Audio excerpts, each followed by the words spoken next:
Column chromatography is a technique used in the laboratories to separate mixtures of compounds. You might have a mixture after you run a reaction and multiple products are formed or starting material is left, or you might have a mixture if you're doing an isolation from a natural product. As the name implies, we use a column for column chromatography, as you can see here, and then for all chromatography techniques that we are learning, we understand that there's a stationary phase and a mobile phase. The stationary phase is going to be a material called silica gel, and our moving or mobile phase is going to be an organic solvent.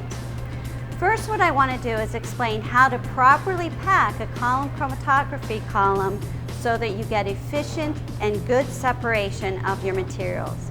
As you can see here, we have a ring stand and a ring clamp and the column.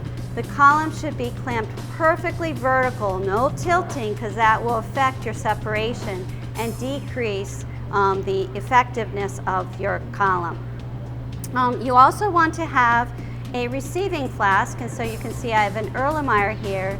And like with extraction, we want to have the tip of the column underneath the edge of the receiving flask. Always start with the stopcock closed to make sure that none of the solvent or what you're using will come out until you're ready for it to do so. All right, how to pack the column. First, what we want to do is add a little wad of glass wool, and you can use your Moore pipette from your drawer. Place it in the top and push it down towards the stopcock.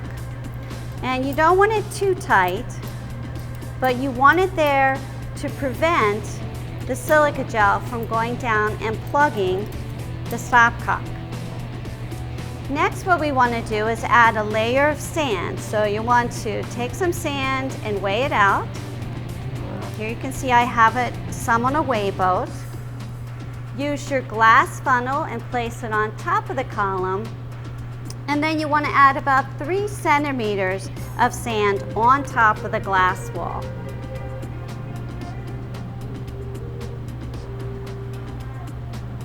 And that looks good. It's not critical for it to be the exact amount. You don't have to weigh this out, but you want a nice layer of sand as I've described. All right, we now want to add the silica gel to the column, and there's 2 ways to pack the column. We can pack it in a method called dry packing that you can read about in Mooric, but what we're going to do in the laboratory and what I'm going to demonstrate is called slurry packing. So to slurry pack, the first thing we want to do is to add some solvent to the column. And I'm going to do this very carefully so as to not disturb the sand layer. So let it run down the sides.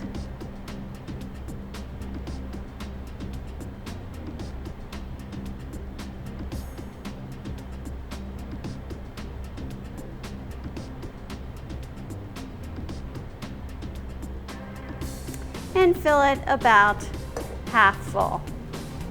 I'm going to open the stopcock a little so it drains down through so I know it fills.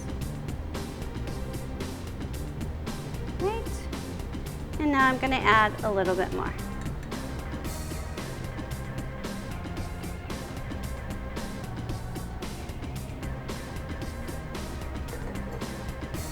And the solvent I'm using is the solvent that I'm going to use to initiate or elute my samples once they're loaded on the column.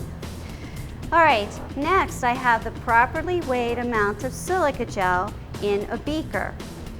So I want to add about 15 mLs of my solvent.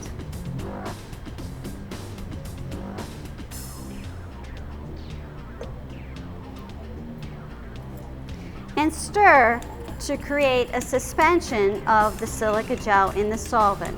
Note, the silica gel is not going to dissolve. What we want is to have it, all the particles as much suspended in the solution to help with our transfer to the column.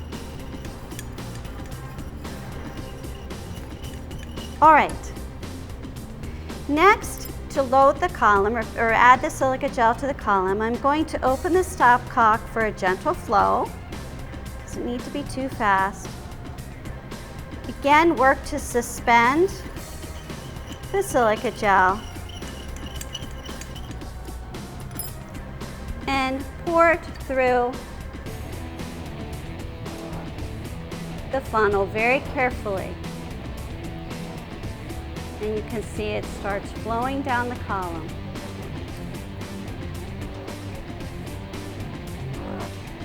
In packing, uniform packing is really, really important. That is, you don't want any air bubbles or channels formed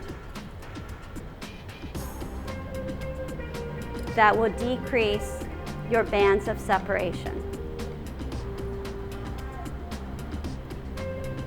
Okay, and sometimes you need to push the silica gel, help it go down.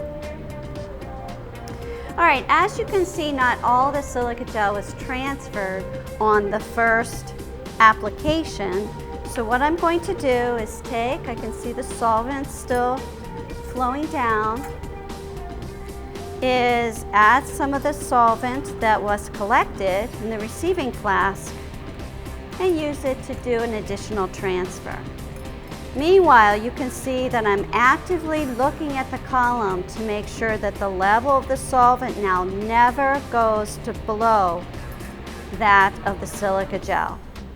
This is really important so that, and I'm going to suspend and add, just pour it here.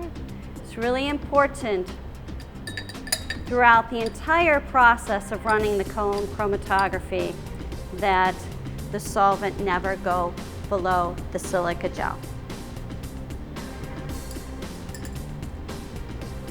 All right. I can see that I have some silica gel still trapped up here on the glassware, so if you take a pipette and squirt it down the sides, you can move it all down for one column of packing.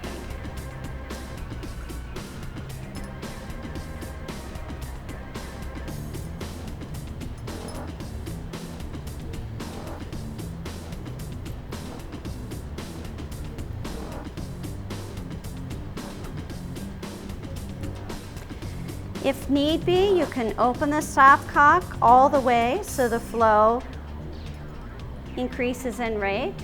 Again, I'm pushing all the silica gel down to the column.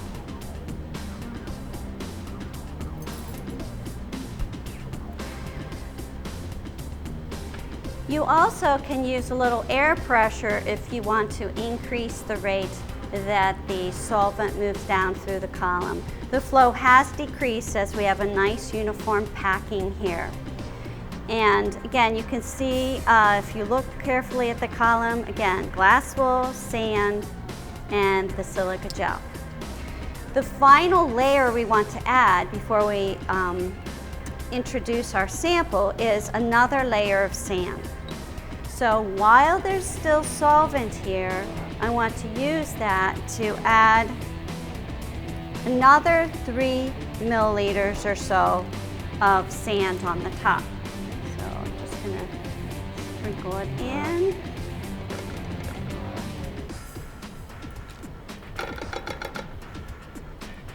And that looks pretty good. I'm going to add just a tiny bit more sand.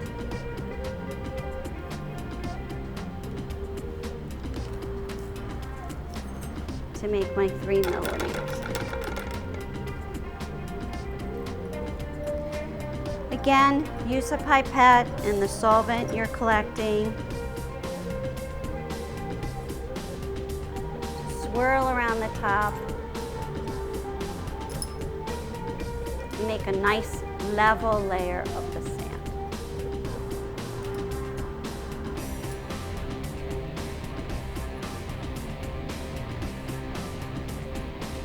All right, here we have a nice packed column with glass wool, sand, uniformly packed silica gel, and sand with the solvent on top. And now you're ready to go to the next step, which is to load the sample.